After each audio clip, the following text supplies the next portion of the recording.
Steve told you that he stopped doing stand-up because he had 7 TV shows. The only problem is when he stopped stand-up, he didn't have those 7 TV shows. Attention, y'all need to hear this intense celebrity drama. Katt Williams said so many disparaging things about his colleagues, and now he's in hiding, fearing for his life. Okay, here's the deal. The black entertainment industry has been in shambles for nearly 2 decades, and Katt Williams just added more fire. His targets are no other than his former friends, Kevin Hart, Cedric the Entertainer, Chris Rock, Ludacris, Steve Harvey, Ricky Smiley, and even the music mogul himself, Diddy. Apparently, he spilled some juicy tea that angered the A-listers. They're now out in full force to take him down. Now guess who's in hiding? Of course, Williams is running for his dear life. But how did it get to this point? Why are Steve Harvey and Diddy after Katt Williams? Stay tuned till the end for the backstage drama. This is like Steve Harvey telling people he used to be homeless. That's my story. That's not his story. Steve Harvey wasn't never homeless. Katt Williams started this year with a bit of verbal war targeting his colleagues. The comedian and Atlanta star rekindled his years-long feud with his former friends in the industry, accusing them of unimaginable things. He takes a swipe at the Family Feud host, Steve Harvey, for failing to crack Hollywood and stealing from another comedian. Okay, let's get this straight. It's not the first time Steve has been accused of stealing intellectual property. Speaking on the Club Shay Shay podcast, Williams accused Steve of copying Mark Curry's sitcom, Hangin' with Mr. Cooper, and using it to develop the Steve Harvey Show. Ironically, the same Steve went to watch Mark do his whole thing. Unknown to everyone, he was taking notes. Cooper's sitcom ran for 5 seasons on ABC from 1992 to 1997. Just as it was rounding off, Steve Harvey started his in 1996 all through 2002 on the defunct WB network. The same Steve that went to go watch Mark Curry do his whole sitcom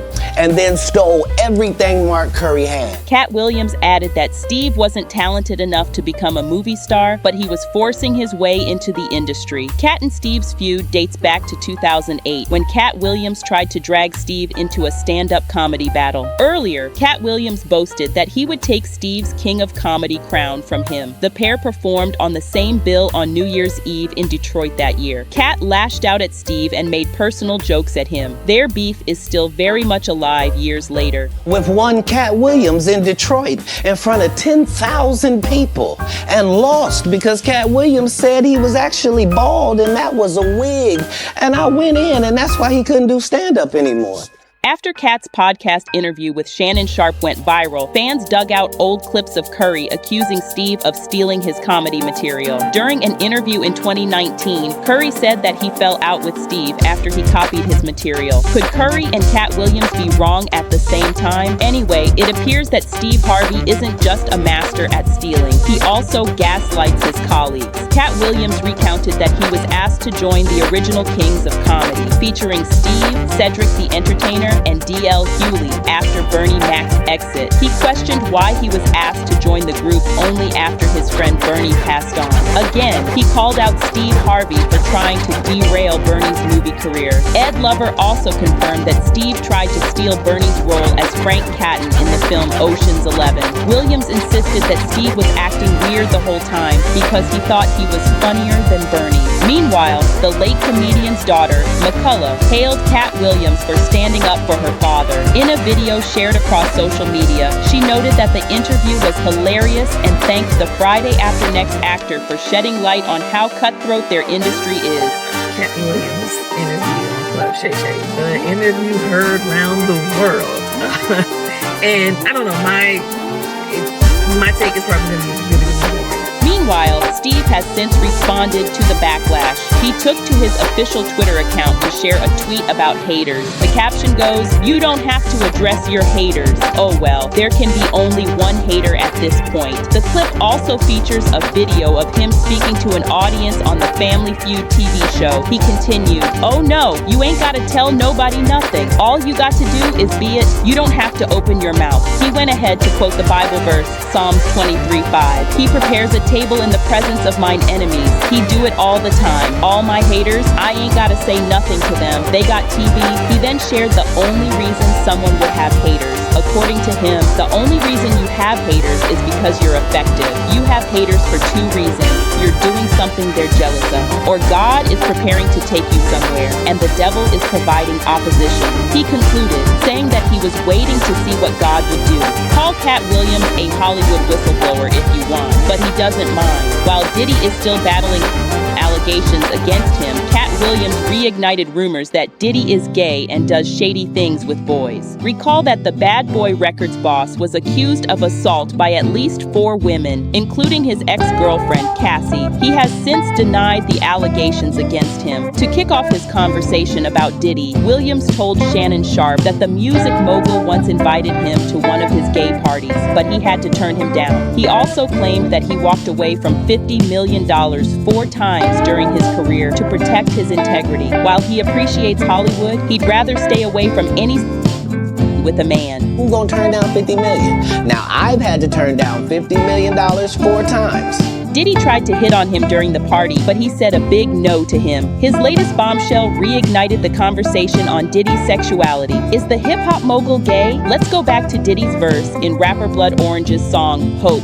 In the official video, 2 men are seen embracing Diddy while he raps. Sometimes I ask myself, what is it going to take for me not to be afraid to be loved the way, I really want to be loved? While Diddy isn't outrightly admitting he's gay, it leaves everyone wondering what he means. As if that's not all, 50 Cent had raised the alarm way back in 2018 when he first called Diddy gay. In another public event, he threw shade at Diddy's sexuality. He alleged that he stopped attending his all-white famous parties because Diddy hugged him from the front and back. Wendy Williams was also loudmouthed about Diddy's sexuality. During her reign as the queen of urban gossip, she always maintained that he was gay. Of course, no one believed her. In 2017, Wendy and Diddy reconciled after he appeared on her show. The controversial talk show host apologized for her past behavior and did not talk about it anymore. As for Williams, it looks like Diddy is fed up with everything and is silent about the wild allegations, but then he's pulling strings behind the scenes. Williams says online attacks have tripled since his viral interview. While the trolls are anonymous, he believes that Diddy is behind it. His fans have reasons to be scared for his life. Williams fears that the music mogul is harmful and could hurt anyone on his path. This could be true, considering the strings of allegations on Diddy's neck. His desperation could lead him to do the unimaginable. Remember that Ms. Ventura was silent about her abuse under Diddy? She was scared that speaking up would cost her family, friends, or even her life. Why was she this scared? It's about time we keep an eye on Katt Williams, the self-acclaimed most hated comedian. Katt Williams' criticism of Tiffany Haddish in 2018 was not an isolated incident. He's been known to target other celebrities as well. Beyond Haddish, Williams has also directed negative comments towards other prominent figures in the entertainment industry, including Ricky Smiley, Ludacris, Joe Rogan, Kanye West, Cedric the Entertainer, and Kevin Hart. Williams' comments about Haddish on V103's Frank and Wanda morning show stirred up controversy, as he not only criticized her comedic abilities, but also made derogatory remarks about her personal life. His suggestion that Haddish's success was attributed to her relationships with white men sparked a backlash, with many questioning why her personal preferences should even be a topic of discussion in relation to her career. This led to accusations of racism and sexism on Williams' part, as he seemed to imply that Haddish's comedic talent was somehow linked to her dating choices. The fallout from Williams' comments highlighted a larger issue within the entertainment industry: the tendency to pit artists against each other and tear down their colleagues in public forums. While constructive criticism can be valuable, Williams' approach came across as unnecessarily harsh and fueled by personal animosity rather than genuine concern for the craft of comedy. In the wake of the incident, fans and fellow artists called called out Williams for his negativity, labeling him as a hater who was unjustly targeting his peers. The incident served as a reminder of the importance of promoting positivity and supporting one another within the entertainment community, rather than engaging in divisive behavior that only serves to sow discord and resentment. Anyways, what do you think about the possible threats to Williams' life? Would Diddy and other A-listers make good on their threats, or is this just a bluff? Please share your thoughts in the comments below and stay tuned for the next one.